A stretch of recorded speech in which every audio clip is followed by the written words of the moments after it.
अस्सलाम वालेकुम dear students, कैसे हैं आप सब। आई होप आप सब ठीक ठाक होंगे। अल्लाह का शुक्र होगा। कैसी जा रही है आपकी प्रिपरेशन ईटा टेस्ट के लिए, और कौन कौन एक्साइटेड है मेरी तरह टेस्ट देने के लिए। तो टेस्ट देने के लिए जिन जिन लोगों ने अप्लाई किया है उनको मेरा मशवरा है कि प्लीज़ तैयारी करके जाइएगा टेस्ट के लिए। बगैर तैयारी के कभी भी टेस्ट देने मत जाया करें, ठीक है। उसके अभी आप लोगों ने अप्लाई कर दिया तो आप लोगों को पता है कि जल्द ही इसकी रोल नंबर स्लिप आ जाएगी, सारा कुछ आ जाएगा, आपको पता चल जाएगा कौन सी डेट को टेस्ट है, वट एवर जो भी है। लेकिन आप लोगों ने अपनी प्रिपरेशन फुल रखनी है। जिधर भी टेस्ट हो, जिस डेट को, आप लोगों को कोई फ़र्क नहीं पड़ना चाहिए। आप लोग ये सोच के तैयारी करेंगे बस टेस्ट के आगे 2 दिन रह गए, ठीक है। इसी के साथ मैं भी अपनी जो तैयारी मैं खुद कर रही हूँ आप लोगों के साथ शेयर कर रही हूँ कि शायद आपकी भी कुछ मेरे साथ साथ हेल्प हो जाए, कुछ आप लोगों को भी समझ आ जाए। तो मैंने जैसे कि अभी भी क्लास 4 की जनरल साइंस स्टार्ट की हुई है, उसके चैप्टर 1 के उस दिन कुछ MCQs को वीडियो मैंने बना के अपलोड की। सारे MCQs की वीडियो नहीं बना सकी थी, तो उसके जो बाकी MCQs रह गए हैं इंशाल्लाह आज की वीडियो में मैं कवर करूँगी। उस दिन किसी स्टूडेंट ने कमेंट किया कि मैम ये तो एक्सरसाइज के। जी बिल्कुल, ये ट्रायर ऑफ नॉलेज में जो है ना एक्सरसाइज के MCQs भी और चैप्टर में से भी MCQs बने हुए हैं। लेकिन फिर बात वही है कि आप लोगों ने कॉन्सेप्ट ज़रूर क्लियर करने हैं, ठीक है। तो मैं जब ट्रायर ऑफ नॉलेज की बुक को स्टडी करती हूँ ना, साथ गवर्नमेंट की बुक को भी रखती हूँ। अगर किसी पॉइंट की कहीं से समझ ना आए तो उसको डीपली में जाके उससे स्टडी करती हूँ। तो चलें, उस दिन मैंने 7 MCQs जो है आपसे शेयर किए थे, तो आज हम लोग MCQs नंबर 8 से आगे करते हैं। Which of the following is are the group of living things. कहते हैं कि इन नीचे जो ऑप्शन गिवन है इनमें से बताएं कि लिविंग थिंग्स कौन से, plants, animals, both A and B, या none of this. As we know that plants भी लिविंग थिंग्स है और एनिमल्स भी लिविंग थिंग्स है, ठीक है। तो option C is correct option, both A and B. Which of the following is are the characteristic of animals and plants. इनमें से कौन सी जो है करेक्टरिस्टिक है एनिमल्स की भी है और प्लांट्स की भी है। ग्रो, पौधे भी बढ़ते हैं और जानवर भी बढ़ते हैं। रिस्पायर, सांस, रिप्रोड्यूस नहीं, पौधे सांस नहीं लेते, रिप्रोड्यूस भी नहीं करते पौधे। तो इसमें जो है ग्रो, दोनों की सेम करेक्टरिस्टिक है, ठीक है। Both animals and plants need, दोनों पौधे और जानवरों दोनों को क्या चीज़ ज़रूरत होती है। Food, sunlight, water, all of this चीज़, ये तीनों चीज़ें पौधों को भी ज़रूरत होती हैं और जानवरों को भी। 11 है which of the following provide oxygen to the environment. कौन चारों ऑप्शन में से कौन सा ऑप्शन करेक्ट है जो कि हमें ऑक्सीजन प्रोवाइड करता है। Animals no, yes. Plants carbon dioxide खुद लेते हैं और ऑक्सीजन जो है इन्वायरमेंट में देते हैं। Animals are divided into how many groups on the basis of vertebral column और बैकबोन। एनिमल्स जो है 2 ग्रुप्स में divide on the basis of backbone. तो ऑप्शन ए करेक्ट है 2। कौन कौन से, vertebrate and invertebrate. The animals having backbone is called vertebrate. वो जानवर जिनकी रीढ़ की हड्डी होती है उन्हें क्या कहते हैं, वर्टिब्रेट। और जिनकी रीढ़ की हड्डी नहीं होती उनको invertebrate. The animals having no backbone, जिनकी रीढ़ की हड्डी नहीं होती उनको क्या बोलते हैं, invertebrate. Which of the following is the example of vertebrate. कहते हैं जो नीचे मिसालें इनमें से बताएंगे कौन सी एग्जाम्पल करेक्ट है कि रीढ़ की हड्डी वाला जानवर। फिश, फिश में रीढ़ की हड्डी होती है। फ्रॉग, मेंढक में भी होती है। लेजर्ड, छिपकली में भी होती है। तो सो ऑल ऑफ दिस जो ऑप्शन डी है वो हमारे पास बिल्कुल करेक्ट ऑप्शन है। उसके बाद example 16, the following picture is the example of. ये जो स्पैरो है किसकी एग्जाम्पल है, वर्टिब्रेट की। जी ठीक है, क्योंकि इसकी बैकबोन होती है। Option number 17, which of the following is the example of invertebrate. नीचे वाली एग्जाम्पल में से बताएं कि कौन से जानवर की रीढ़ की हड्डी नहीं होती। फिश की भी होती है, लिजर्ड की भी होती है, फ्रॉग की होती है। जो कॉकरोच होता है लाल बैग, उसकी नहीं होती रीढ़ की हड्डी। The following picture is are the example of. ये चारों जो एग्जाम्पल्स हैं किसकी हैं, वर्टिब्रेट की, इनवर्टिब्रेट की, इनवर्टिब्रेट की। ये जो मच्छर, कीड़े मकोड़े होते हैं इनकी रीढ़ की हड्डी नहीं होती, तो ये इनवर्टिब्रेट की हमारे पास एग्जाम्पल है। 19 है हमारे पास, plants on which flowers grow are called. ऐसे पौधे जिनके ऊपर फूल लगते हैं उन्हें क्या कहते हैं, फ्लावरिंग प्लांट्स। याद रखना आप लोगों ने। फर्स्ट चैप्टर ईजी है, जैसे जैसे आगे जाएंगे तो कुछ फर्स्ट तो एकदम पढ़ने से ही आ जाते हैं ना। Which of the following are the example of flowering plants. इनमें से कौन सी एग्जाम्पल है फ्लावरिंग प्लांट की। Apple, rose, lemon, all of. इन तमाम पौधों पे फ्लावर्स लगते हैं, ऑल ऑफ these. नेक्स्ट है 21, the following picture is the example. ये पिक्चर किसकी है? फ्लावरिंग प्लांट्स की, नॉन फ्लावरिंग प्लांट्स की, बोथ है एंड भी है नॉन ऑफ। पौधे को देख के पता चल रहा है इसके ऊपर फूल लगे हुए हैं ना, इट्स मीन ये फ्लावरिंग प्लांट्स की एग्जाम्पल है। 22 है the plants on which flowers do not grow. जिन पौधों पे फूल नहीं लगते उनको बोलते हैं नॉन फ्लावरिंग प्लांट्स, और जिन पे लगते हैं उनको बोलते हैं फ्लावरिंग प्लांट्स। तो which question number 23, which of the following is are the example of non flowering plants?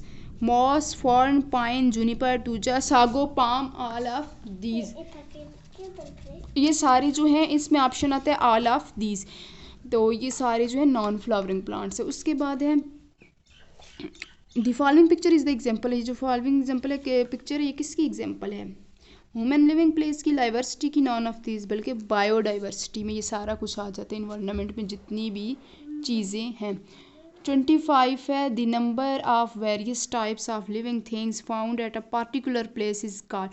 कि जब बहुत सारे जानदार मुख्तलिफ किस्म के एक ख़ास जगह पे रहते हैं उसको क्या कहते हैं? Biodiversity. How many types of teeth, दांतों की कितनी किस्में होती हैं? 4। How many types of teeth? 4। ये देखिए 4 टाइप्स के नाम भी बताए ह्यूमन टाइप्स के। ह्यूमन टीथ कितने होते हैं? 4 तरह के होते हैं। कौन कौन से? Incisor, canine, premolar and molar. 27 which type of teeth we use for biting and cutting. ये फंक्शन आप लोगों ने अच्छे से याद करना है। कौन से दांत हैं जो बाइटिंग और कटिंग के लिए यूज़ होते हैं? वो है इंसीजर। फिर which type of teeth we use for piercing and tearing. piercing और टीयरिंग के लिए कौन से यूज़ होते हैं? Canines. Molar are the largest teeth. ये मोलर मतलब जिसको दाढ़ है नहीं कहते वो चीज़ है। Molars are the largest teeth, their function is similar to that of the dash to grind, tear and crush. Molar और प्री मोलर का फंक्शन तकरीबन सेम होता है, तो इसमें आएगा premolar. A tiger has a large dash where is a rat has a large dash. Tiger uses its for piercing the prey and rat uses its for biting food. और कहते हैं कि वो क्या चीज़ है? टाइगर के क्या large होते हैं, रैट के क्या लार्ज है? टाइगर के लार्ज होते हैं कैनाइन्स, और जबकि रैट के जो हमारे पास लार्ज होते हैं वो हैं incisor. In a bones blood is formed in a bone marrow. कहते हैं बोन्स में ब्लड कहाँ पे बनता है? बोन मैरो में।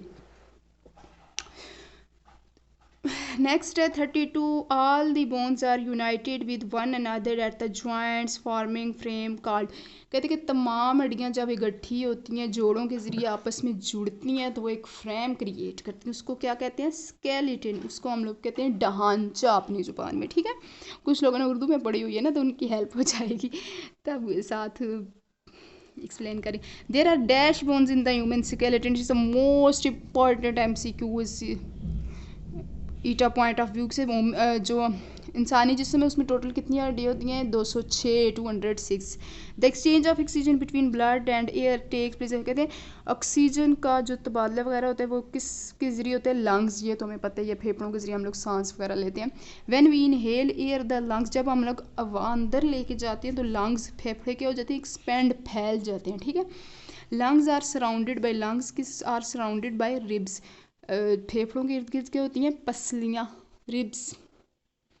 विच of the following works continuously like a pump throughout. तो कहते हैं वो क्या हमारे जिस्म में वो कौन सा पार्ट है जो कि एक पंप की तरह काम करता रहता है पूरी ज़िंदगी? दिल। दिल हमेशा पंप की तरह काम करता है। ठीक है, which of the following is a sac like organ, sac like organ. Which of the following is a sac like organ. Sac की तरह कौन सा ऑर्गन है? लंग्स, हार्ट, स्टोमिक या मसल्स? स्टोमिक।